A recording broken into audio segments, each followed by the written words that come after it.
When I first heard that the Los Angeles County Fire Department donated firefighting equipment to Ukraine, at first I was like, no, there's no way.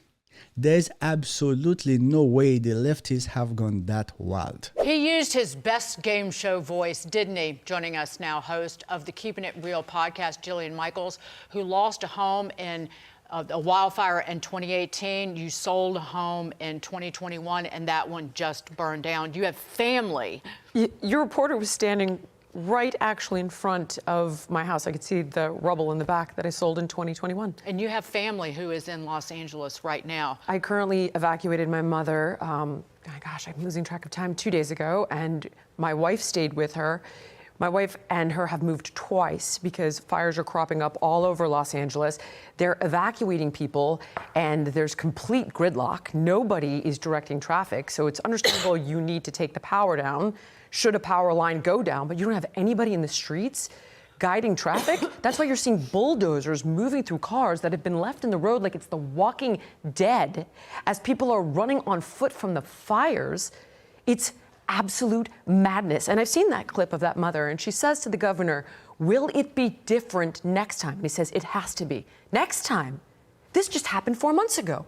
All of northern Malibu just burned down 4 months ago. It happened in 2018 when I lost my house. And not only was it not different, PG&E, who was responsible for the fire that burned down my house with equipment that was over 100 years old, was not only not held accountable, he completely let them off the hook, and they weren't forced to update the infrastructure. The fire hydrants are broken. The reservoirs ran dry. Well, guess what? In 2014, Californians voted on Proposition 1 to put billions toward building new reservoirs. Not one is complete 10 years later. Let's talk about forestry. I grew up in California. There were regular controlled burns. You would get notices from the city that you had to do brush cleanup and your home was going to be inspected. This all stopped before Newsom, to be fair. But if we're I'm going to go full-blown devil's advocate on you. California is prone to fire. Bad Santa Ana winds. We know this. Let's go with global warming. Perfect. Since you know the place is a tinderbox, why are you not doing the work? Prepare. Prepare. My God. It's arid. It's dry. Do control burns. Winds. Exactly. The anger in your voice is visceral, it's palpable. How widespread? Because I think there's still the shock and the grieving going on. How widespread is the anger at this point already? I'm seeing many of my peers speaking out. You're seeing Dr. Drew Pinsky rage on Dave Rubin. You're seeing Adam Carolla go crazy. Whitney Cummings is furious. She just posted something on X, and she was like, I was waiting for a fact check, and it has to do with the fact that California donated fire equipment to Ukraine in 2022. And I'm sorry, you have to laugh because it's so absolutely maddening. How is this possible? In addition, you've got the governor who just cut $17 million from the fire department. Now, in all fairness... The mayor, right? I'm sorry. Yes, I apologize. The mayor.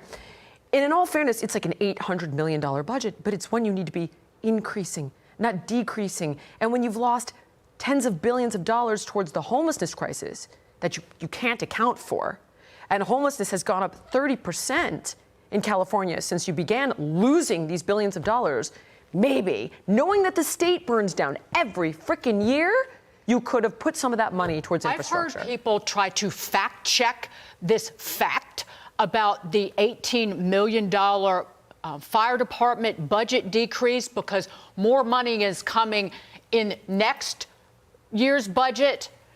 And I just wanted to point this out because the LA fire chief wrote that there was $7 million that was cut from the budget that came out of overtime, which was earmarked for training, fire prevention, and other key functions.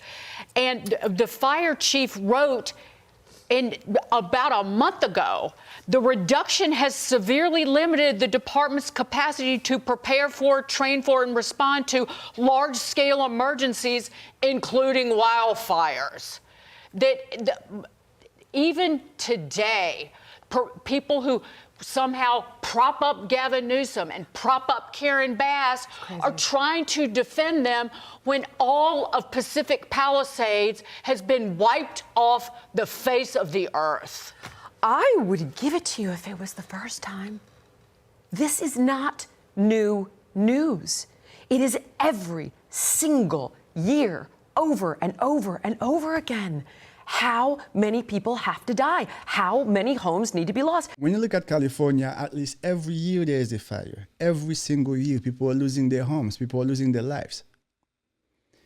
To hear that, the Los Angeles County Fire Department, they took some of their firefighting equipment and sent to Ukraine. I could not even believe it. I had to come do my own research. Right now, ladies and gentlemen, we are on the official website of the Los Angeles County Fire Department. We are shooting this video. It is January 10th, 2025. It says it, guys.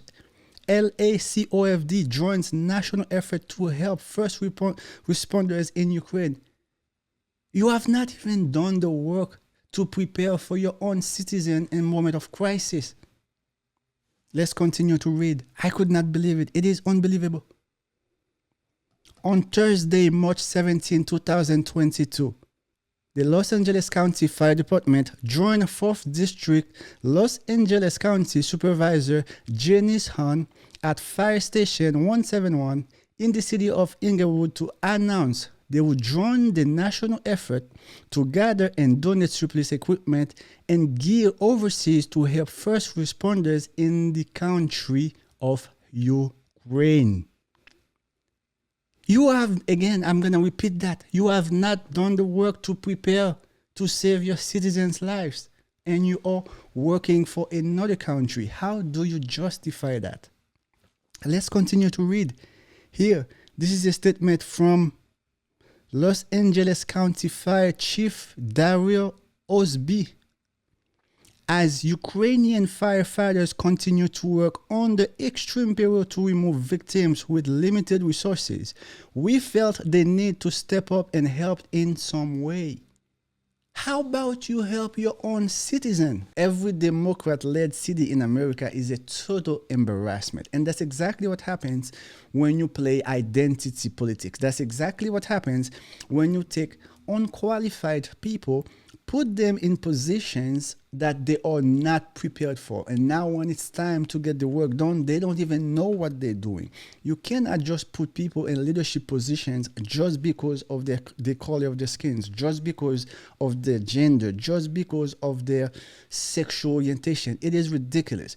In moment of crisis, we don't care what color people are. We don't care who they sleep with. We just want competence. We want the work to get done. And honestly, I don't know what's so difficult for these liberals to understand.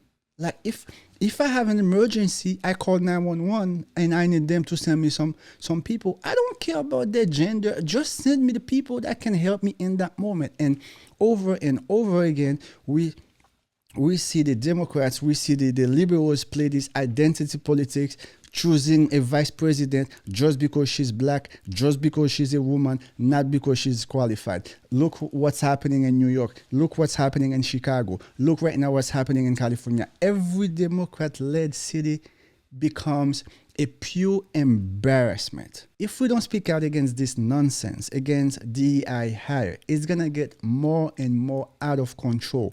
I don't want my pilot to be a DEI hire. I don't want my surgeon to be a DEI hire. I want the best qualified people to be in these positions, again, based on their competence, based on the expertise in that subject matter, not based on anything else. Now, I feel very bad and very sad for the people of California, but I'm not even going to say I send my prayers, because we've been sending prayers for years now. Now it's time for real leadership. It's time to put people that are qualified to get the job done. It's time to put people that understand in California, they have a fire problem. Therefore, they have to prepare for that. Leadership is about preparation. It's anticipation.